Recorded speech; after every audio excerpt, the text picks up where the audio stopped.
എല്ലാ ഭക്തജനങ്ങൾക്കും കതിർവേൽ മുരുകൻ യൂട്യൂബ് ചാനലിലേക്ക് ഒരിക്കൽ കൂടി സ്വാഗതം. എൻ്റെ ചാനൽ ആദ്യമായിട്ട് കാണുന്ന ഭക്തജനങ്ങൾ ചാനൽ ഒന്ന് സബ് ചെയ്യുക. ജ്യോതിഷപരമായ എന്തെങ്കിലും കാര്യങ്ങൾ അറിയാനുണ്ടെങ്കിൽ ഈ നമ്പറിലേക്ക് ഒന്ന് വിളിക്കുക. നിങ്ങളുടെ പ്രശ്നങ്ങൾ ഓൺലൈനായി പരിഹരിച്ച് തരുന്നതായിരിക്കും. അപ്പോൾ കാര്യത്തിലേക്ക് കിടക്കാം. ഞാൻ വീണ്ടും വിവാഹം നടക്കാത്തുള്ളവർക്ക് വേണ്ടി, അതായത് ഞാൻ വിവാഹത്തിൻ്റെ വീഡിയോകൾ കുറേ പോസ്റ്റ് ഇട്ടായിരുന്നു. കുറേ ആൾക്കാരുടെ കാര്യങ്ങളൊക്കെ നടന്ന് ഇനിയും എനിക്ക് തോന്നുന്നു ഒരു 75% ആൾക്കാരുടെ വിവാഹം നടക്കാനുണ്ട്. 25% ആൾക്കാരുടെ കാര്യങ്ങളൊക്കെ നടന്നെന്ന് വിളിച്ചു പറയാറുണ്ട്. അപ്പോൾ ഇനിയും നടക്കാത്തുള്ള ഭക്തജനങ്ങൾ പറയുന്ന വഴിപാട്, അതായത് ഏറ്റവും കൂടുതൽ നമുക്ക് വിവാഹവുമായി ബന്ധപ്പെട്ട് ചെയ്യാൻ പറ്റുന്ന വഴിപാട് നവഗ്രഹ അർച്ചനയാണ്. ഈ നവഗ്രഹ അർച്ചന അടുത്തുള്ള ക്ഷേത്രത്തിൽ പോയി തിരുമേനിയെ കണ്ട് പ്രത്യേകം എല്ലാവരും ചെയ്യുക. അതേപോലെ തന്നെ അനാവശ്യമായ 50,000, 30,000, അതേപോലെ 10,000 രൂപയൊക്കെ മുടക്കി പൂജകളോ മറ്റുള്ള കാര്യങ്ങളൊക്കെ ചെയ്യാതിരിക്കുക. ഉള്ള വിശ്വാസം നഷ്ടപ്പെടാതിരിക്കുക. പറയുന്ന വഴിപാടുകൾ മാത്രം ചെയ്യുക. പിന്നെ നമ്മൾ പുതിയതായിട്ട് ഏതെങ്കിലുമൊക്കെ ക്ഷേത്രങ്ങളിൽ പോവുകയാണെങ്കിൽ വിവാഹം നടക്കാൻ വേണ്ടി നമ്മളെക്കൊണ്ട് സാധിക്കുന്ന ഭഗവാൻ ഒരു മാല മേടിച്ച് കൊടുക്കുക, അല്ലെങ്കിൽ അവിടെ വിളക്കിൽ എണ്ണ ഒഴിക്കുക, അങ്ങനെയുള്ള കാര്യങ്ങൾ ചെയ്താൽ മതി. അച്ഛൻ വഴി അമ്മ വഴി കുടുംബക്ഷേത്രമുള്ളവർ കുടുംബക്ഷേത്രത്തിൽ പോകുന്ന സമയത്ത് മാലകളും അതേപോലെ തന്നെ എന്തെങ്കിലും പ്രത്യേക രീതിയിലുള്ള അർച്ചനകളോ കാര്യങ്ങളൊക്കെ ചെയ്യുന്നുണ്ട്. യാതൊരു വിധത്തിലുള്ള ദോഷങ്ങളില്ല. പിന്നെ വിവാഹ കാര്യങ്ങൾ ഇതുവരെ ഒന്നും ആകാത്തവർക്ക് നമുക്ക് ഗുരുവായൂരപ്പൻ്റെ അനുഗ്രഹത്തിൽ നമുക്ക് കാര്യങ്ങൾ ചെയ്തെടുക്കാം. ഈ ഒരു ഫോട്ടോ കണ്ടോ? ഇത് മനോഹരമായ ഒരു ഗുരുവായൂരപ്പൻ്റെ ഒരു ഫോട്ടോയാണ്.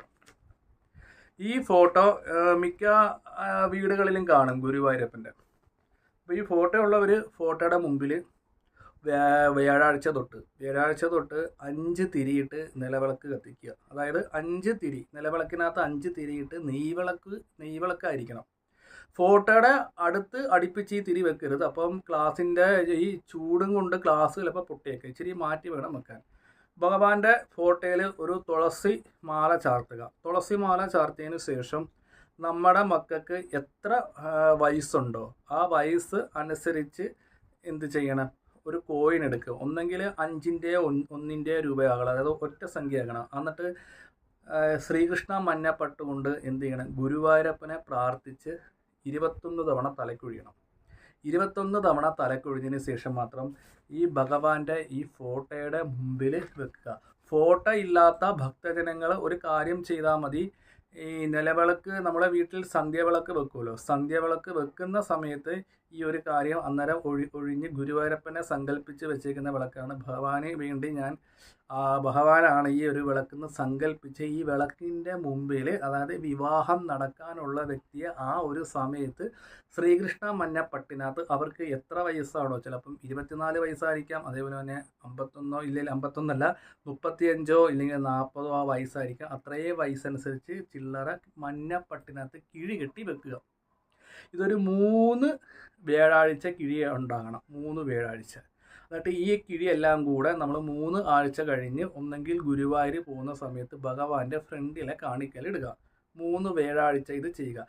അപ്പോൾ എല്ലാവർക്കും ഒരു ചോദ്യം ഇങ്ങോട്ടുണ്ടാകാം, അയ്യോ മക്കൾ വിദേശത്താണ് തിരുമേനി, അപ്പോൾ നമ്മൾ എന്ത് ചെയ്യും? വിദേശത്തും ജോലിക്കും പോയിരിക്കുന്ന മക്കൾക്ക് വേണ്ടി അച്ഛനമ്മമാർ 2 പേരും കൂടെ 2 കൈയിലും പിടിച്ചിട്ട് എന്ത് ചെയ്യണം? മക്കളെ സങ്കല്പിച്ച് 2 പേരും കൂടെ തൊഴുത് പ്രാർത്ഥിച്ച് അവരെ സങ്കല്പിച്ച് വെച്ചാൽ മതി. എന്നിട്ട് ഗുരുവായൂർ കൊണ്ടുവന്ന് ഈ ശ്രീകൃഷ്ണ മഞ്ഞപ്പട്ടിനകത്ത് പൊതിഞ്ഞ ഇത് ഭഗവാന്റെ അകത്തെ കാണിക്കുക, അതായത് വെളിയിലെ കാണിക്കല്ല, നമ്മൾ പോകുമ്പം ഫ്രണ്ടിലൊരു കാണിക്ക ഉണ്ടാകുമല്ലോ, സൈഡിൽ എവിടെയെങ്കിലും അകത്തുള്ള കാണിക്കയിലെ വേണം ഈ മഞ്ഞപ്പട്ട് അഴിച്ചിട്ട് ഇല്ലെങ്കിൽ എല്ലാം കൂടെ ഭഗവാന് സമർപ്പിക്കുക. ഈ മഞ്ഞപ്പട്ടോടുകൂടി അവിടെ വെക്കാൻ പറ്റുമെങ്കിൽ അങ്ങനെ ചെയ്യുക.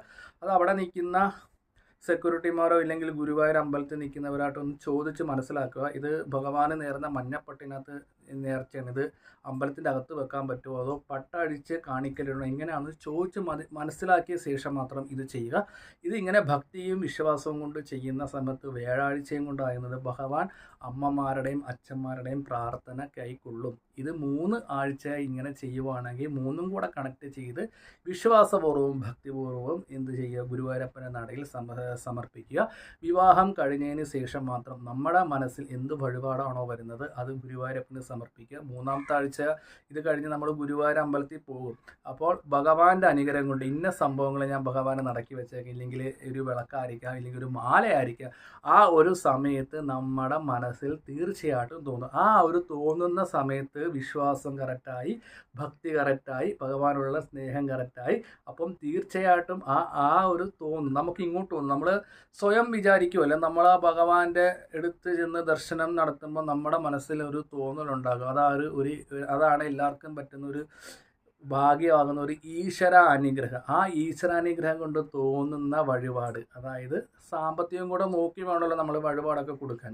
അപ്പോൾ 3 ആഴ്ച ഇങ്ങനെ ചെയ്യുമ്പോഴത്തേക്ക് തീർച്ചയായിട്ടും ഈ 3 ആഴ്ച നമ്മൾ ഇത് കൊണ്ട് ഭഗവാന്റെ നടയിൽ വെച്ച് കഴിഞ്ഞ്, ഇല്ലെങ്കിൽ ഈ സമയത്ത് ഇരിക്കുന്ന സമയത്ത് 3 ആഴ്ചയ്ക്കത്തുള്ളിൽ നമ്മൾ ഇതിനു മുമ്പ് ബ്രോക്കർമാരോടൊക്കെ കുറേ ആലോചനകളൊക്കെ പറഞ്ഞിട്ടുണ്ടല്ലോ, ഏതെങ്കിലും ഒന്ന് നമ്മളെ തേടി പിടിച്ച് വരിക. അത്രയും ഒരു ശക്തിയുള്ള ഒരു കാര്യമാണ് ഇത്. ഭക്തിയും വിശ്വാസവും കാര്യങ്ങളും ചെയ്യുക.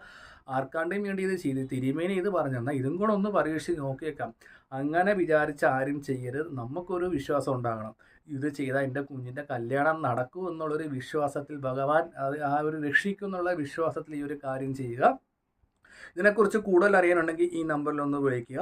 അച്ഛനും അമ്മയും തന്നെ പോകണമെങ്കിലും കുഴപ്പമില്ല, ഇല്ലെങ്കിൽ മക്കളുണ്ടെങ്കിൽ അവരും കുടുംബമായിട്ട് പോകാൻ കുഴപ്പമില്ല.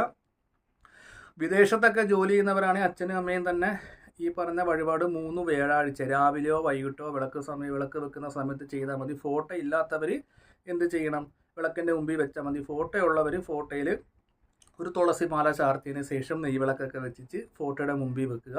അപ്പോൾ ഒരു ഡൗട്ട് ഉണ്ടാകും, ഫോട്ടോ ഇല്ലാത്തവർ നിലവിളക്കിൽ ഇത് വെച്ച് കഴിഞ്ഞൊരു 15 മിനിറ്റ് കഴിഞ്ഞ് നമുക്ക് നാമം ചെല്ലണമെങ്കിൽ നാമം ചെല്ലിട്ട് ഇതെടുത്ത് മാറ്റി വെക്കാം. വീണ്ടും വ്യാഴാഴ്ച അത് വെക്കാം. ഇത് 3ഉം കൂടെ കണക്ട് ചെയ്ത് ഗുരുവായൂർ ക്ഷേത്രത്തിൽ കൊണ്ടുവന്ന് സമർപ്പിക്കുക. കൂടുതൽ അറിയാനുണ്ടെങ്കിൽ ഈ നമ്പറെ വിളിക്കുക. ഇതുവരെ വിവാഹം നടന്നിട്ടില്ലെങ്കിൽ നിങ്ങളുടെ മക്കളുടെ ഗ്രഹനില എനിക്കൊന്ന് അയച്ചത്, ഏത് പാവഗ്രഹമാണ് വിവാഹത്തിന് തടസ്സം നിൽക്കുന്നത്, ആ ഒരു കാര്യം കൂടെ നോക്കി പറഞ്ഞു തരാം. വീഡിയോ ഇഷ്ടപ്പെട്ടെങ്കിൽ ലൈക്കും ഷെയറും കമൻറ്റും ചെയ്യുക. ഞാൻ മറ്റൊരു വീഡിയോയിൽ